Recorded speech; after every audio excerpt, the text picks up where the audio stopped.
हरे कृष्णा। तो आज की क्लास शुरू करते हैं। 6:45 हो गए हैं। Again it will be only for 15 minutes.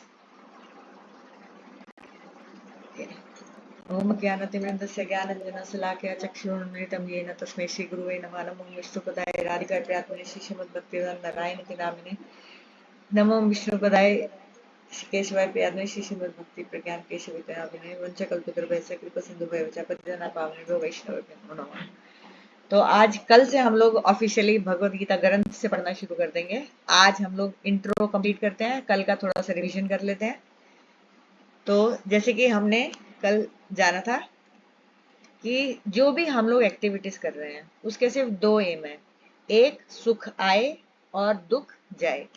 इस एम के अलावा एक्टिविटी जितनी मर्जी डिफरेंट हो, लेकिन एम यही रहता है कि हमें सुख मिले और दुख जाए। अब हम लिविंग बींग्स हैं, उनकी दो ब्रॉड कैटेगरीज बताई गई थी। एक तो हम मनुष्य हैं और एक जो दूसरे बाकी सब जीव हैं, जैसे कि जानवर, बर्ड, पशु पक्षी इत्यादि। अगर कोई भी एक ऑब्जेक्ट की एक से ज्यादा कैटेगरी होती है तो उसमें इसका मतलब क्या है कि उसमें कुछ कॉमन चीजें भी होंगी, कुछ डिफरेंट चीजें भी होंगी।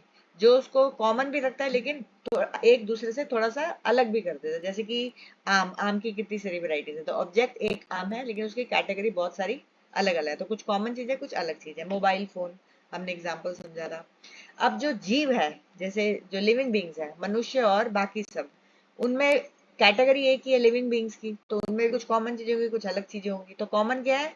आहार, निद्रा, भय, मैथुन, यानी कि सोना, खाना, बच्चे पैदा करना और भय, और जो डिफेंस मैकेनिज्म है। ये हम दोनों एक ऑब्जेक्ट जो लिविंग बींग्स है उसकी कैटेगरीज में बिल्कुल ये सेम है। ये चारों चीजें कॉमन है।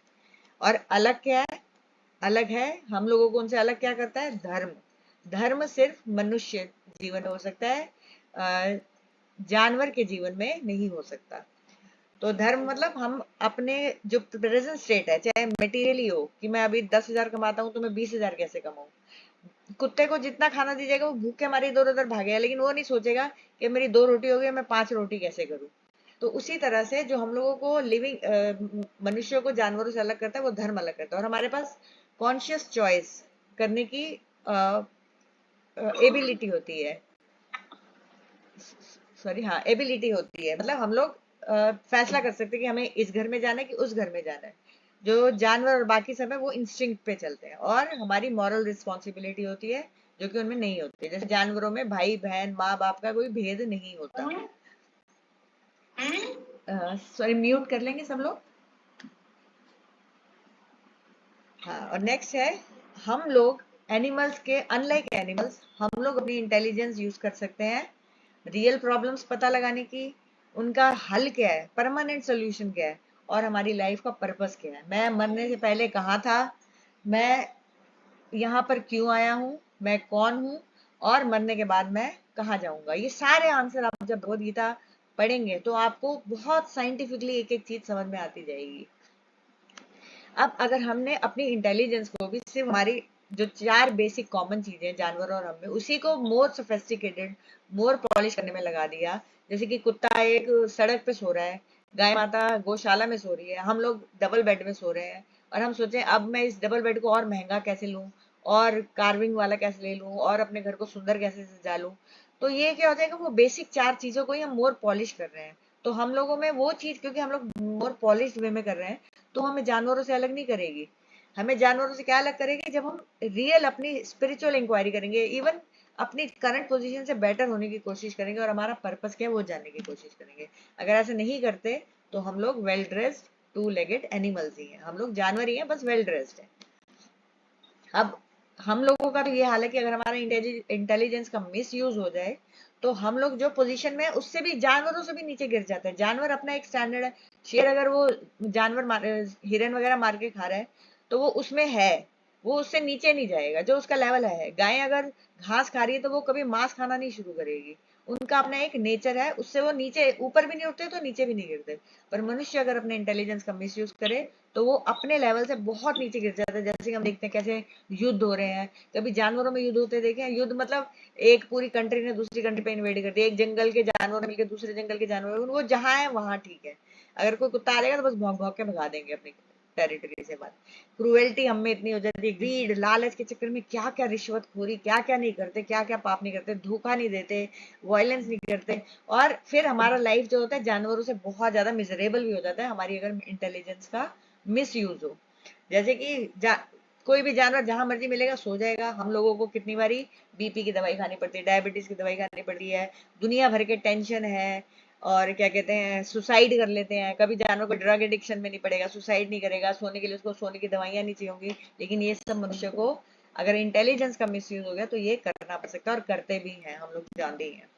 तो यही कंफ्यूजन, इंटेलिजेंस अर्जुन की युद्ध क्षेत्र में बिविल्डर हो गई थी। इल्यूजन हो, क्या करूं, मेरे सामने सारे रिश्तेदार खड़े हैं और हमारे साथ अधर्म भी बहुत हुआ है, तो मुझे युद्ध करना चाहिए या नहीं करना चाहिए, करने से ज्यादा धर्म होगा या ना करने से ज्यादा धर्म होगा। तो तब अर्जुन ने फाइनली भगवान को सरेंडर किया था कि मुझे अब नहीं समझ में आ रहा कि मेरे लिए क्या अच्छा है क्या बुरा है, आप मेरे गुरु तुल्य मैं आपको मानता हूं। वैसे वो मित्र थे, लेकिन उस वक्त उन्होंने उनको गुरु की पोजीशन दे दी और बोला कि अब मुझे आप बताइए कि मेरे लिए क्या सही है क्या गलत है। उसी तरह से हमारी इंटेलिजेंस भी बिविल्डर हुई हुई है। हमें नहीं मालूम कि हमारा, हम भाग तो रहे हैं चीजों के प्रति कि सुख आए और दुख जाए, लेकिन हमारा लाइफ का गोल क्या है ये हमें क्लैरिटी नहीं है। बस हम लोग ऑटो पायलट में हमारी लाइफ चलती जा रही है, एक एक एक्टिविटी ऑटो पायलट पे हो रही है। तो रिलेटिव हैप्पीनेस और एक रियल हैप्पीनेस होती है। हमने पता किया था जो रियल हैप्पीनेस होती है वो हमेशा रहेगी और कभी कम नहीं होगी, और रिलेटिव हैप्पीनेस उसके उल्टी होगी। आज तक हम लोगों में से किसी ने रियल हैप्पीनेस नहीं देखी है।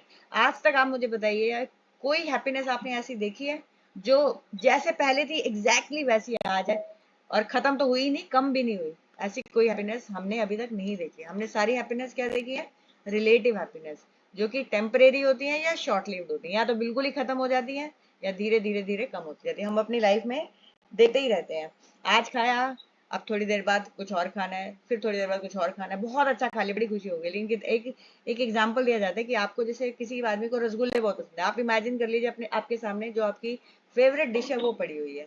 अब आप वो खाइए, जैसे रसगुल्ला है, एक खाएंगे बहुत अच्छा लगेगा, दो खाएंगे और बढ़िया और लालच आएगा, तीन खाएंगे, चार खाएंगे, पर जब सात आठ हो जाएंगे आप खा पाएंगे? 10 12 14 15 कितना खा पाएंगे आप? उसके बाद उसको देखते ही उल्टी आएगी, ऐसा हो जाएगा। तो ये है यहाँ की, इस दुनिया की सारी हैप्पीनेस इसी कैटेगरी की है, इससे बाहर कुछ भी नहीं है। यहाँ तक हमने कल कर लिया था। अब बात है कि हम हैप्पीनेस अपनी लाइफ में लाते कैसे हैं। तो रिलेटिव हैप्पीनेस जो होती है वो रिलेटिव प्रॉब्लम सॉल्व करके होती है, और जो रियल हैप्पीनेस आएगी वो रियल प्रॉब्लम्स सॉल्व करके आएगी। तो उसके लिए हमें पहले ये पता करना पड़ेगा कि हमारी रिलेटिव प्रॉब्लम्स क्या है और रियल प्रॉब्लम्स क्या है। तो बात करें रिलेटिव प्रॉब्लम, ये भी शायद हमने कल बात कर ली थी कि जैसे रिलेटिव प्रॉब्लम होती है, जो मेरे लिए अच्छा है वो दूसरे के लिए प्रॉब्लम हो जाएगी, और जो मेरे लिए प्रॉब्लम है वो दूसरे के लिए खुशी की बात हो जाएगी। जैसे कि मेरे दांत में दर्द हुई, मुझे तो प्रॉब्लम हो रही है, लेकिन किसी और को खुशी हो जाएगी। किसको खुशी हो जाएगी? डेंटिस्ट को। डेंटिस्ट कभी चाहेगा सबके दांत अच्छे हो जाए? कभी भी नहीं चाहेगा, क्योंकि उसका बिजनेस ही नहीं चलेगा। तो एक बंदे की प्रॉब्लम दूसरे बंदे की खुशी, तो उसको बोलते हैं रिलेटिव प्रॉब्लम। जैसे मेरे घर में कोई जायदाद को लेकर झगड़ा हो गया, अब वो मेरा प्रॉब्लम किसकी हैप्पीनेस हो जाएगी? वकील की हैप्पीनेस हो जाएगी, क्योंकि हम कोर्ट में जाएंगे। अब कोई वकील चाहेगा किसी की लाइफ में कोई ऐसी कोई कॉन्फ्लिक्ट ही ना आए? नहीं, ऐसा नहीं चाहेगा। क्यों? क्योंकि मेरी प्रॉब्लम ही उसका खुशी है, उसका धंधा है। तो ये होती है रिलेटिव प्रॉब्लम, और इस दुनिया में हमारी सारी प्रॉब्लम्स रिलेटिव प्रॉब्लम्स है। अब बात आती है, ये हमने शायद नहीं कल डिस्कस किया था, रियल प्रॉब्लम क्या है। रियल प्रॉब्लम जो होती है वो सबके, जितने भी सृष्टि में जीव हुए हैं, जितने लिविंग बीइंग्स हैं, उनके लिए कॉमन होगी। कोई उसको नहीं चाहता, लेकिन सबको वो मिलेगी ही मिलेगी। तो आप बता सकते हैं कोई ऐसी प्रॉब्लम जो सबके लिए कॉमन है, सबके लिए बराबर आती है? कोई बता सकता है?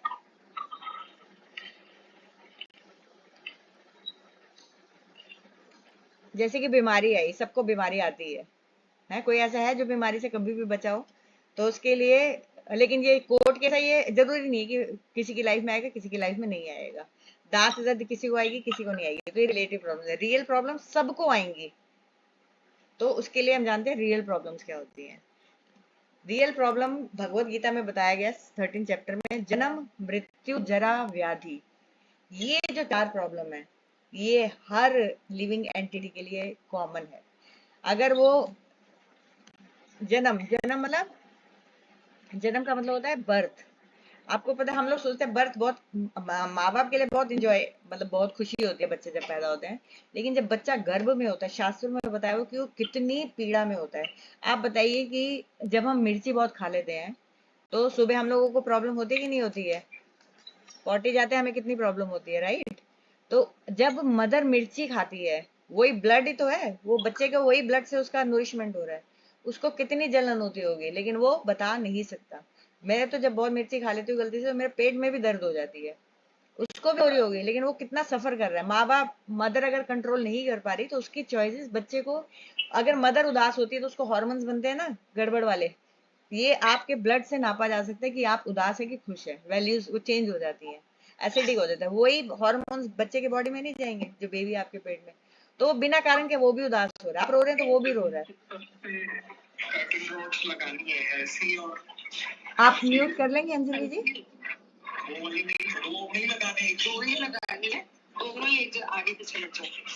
अंजलि जी आप म्यूट कर लेंगे अपना?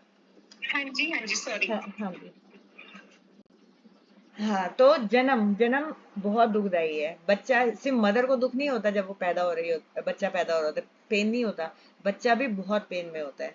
ये हमारे शास्त्रों में लिखा गया है। जन्म, मृत्यु, मृत्यु सभी की होनी है, कोई नहीं चाहता लेकिन सबको आएगी। जरा, जरा मतलब ओल्ड एज, सबको आएगी। व्याधि, व्याधि मतलब बीमारियां, ये सबको आएंगी। तो ये हमारी रियल प्रॉब्लम्स है। ये क्या बताया था मैंने, कॉमन टू ऑल है, किसी को नहीं चाहिए लेकिन सबको मिलेंगी। तो ये हमारी रियल प्रॉब्लम्स है। अब बात आती है, इसके अलावा ये जो 4 रियल प्रॉब्लम है, इसके अलावा 3 तरह की मिजरीज होती हैं जो सबको आती हैं। आपके जीवन में या किसी के भी जीवन में जो भी दुख आ रहा है, वो इन 4 और इन 3 इस कैटेगरी के बाहर नहीं आ सकता। बहुत साइंटिफिकली हमारे जो ऋषि मुनि हैं, जो हम लोग जो जो मैनुअल लेकर आए हैं कि जैसे एक टोस्टर आता है, टोस्टर के साथ एक मैनुअल आता है। आपने ओवन लिया, ओवन के साथ एक मैनुअल आएगा उसको कैसे यूज करना है। अगर उस आप वैसे नहीं यूज करें तो क्या होगा, वो चीज खराब हो जाएगी या उसका फंक्शन जैसे होना चाहिए था वैसे नहीं होगा। उसी तरह से जब हम पैदा हुए तो भगवान ने वेद नाम के मैनुअल दिए, तो वो मैनुअल अगर हम लोग, तो उसमें ये सारी चीजें इतनी साइंटिफिकली एक्सप्लेन की हुई हैं। अब ये देखिए, 3 तरह की मिजरीज बताई गई हैं। एक है एक तो 4 तरह की प्रॉब्लम्स हो गई, जन्म, मृत्यु, जरा, व्याधि। जरा मतलब ओल्ड एज, व्याधि मतलब डिजीज। अब 3 तरह की मिजरीज कौन सी? आध्यात्मिक। आध्यात्मिक कौन सी होती है? जो हम अपने आप को देते हैं, या हमारा माइंड हमें देता है या हमारी बॉडी हमें देती है। जैसे कि बीमारी लग गई, डिप्रेशन हो गया, तो ये प्रॉब्लम हमारा शरीर ही हमको दे रहा है। गर्मी लग रही है, सर्दी लग रही है बहुत ज्यादा, तो ये सब मिजरीज किस में कहलाती है? आध्यात्मिक में आती है। फिर आता है नेक्स्ट जो मिजरी है, वो आती है आदि भौतिक। आदि भौतिक होती है जो हमें दूसरे जीव देते हैं, जैसे मच्छर ने काट लिया, कुत्ते ने काट लिया, या हमारे किसी से झगड़ा हो गया तो किसी और की वजह से मुझे दुख हो रहा है। तो ये सब चीज, कोरोना था, जो कोरोना वायरस था, वो भी क्या है? आदि भौतिक दुख में आता है, कि जो दूसरी लिविंग एंटिटीज हम लोगों को दुख का कारण बन रही है। तो पहला कौन सा था? आध्यात्मिक, जो मेरी बॉडी और मेरा माइंड मुझे दुख देता है। दूसरा है आदि भौतिक, जो दूसरे लोग, दूसरी लिविंग बींग मुझे दुख देते हैं। और तीसरा है आदि दैविक। आदि दैविक कौन से दुख होते हैं? अर्थक्वेक आ गया, फ्लड आ गई, तूफान आ गया, सूखा पड़ गया, बिल्डिंग कोलैप्स हो गई। तो ये सब क्या है? ये देवी आपदाएं हैं जो नेचर हमें दे रही है। तो ये क्या हो गया? आदि देवी।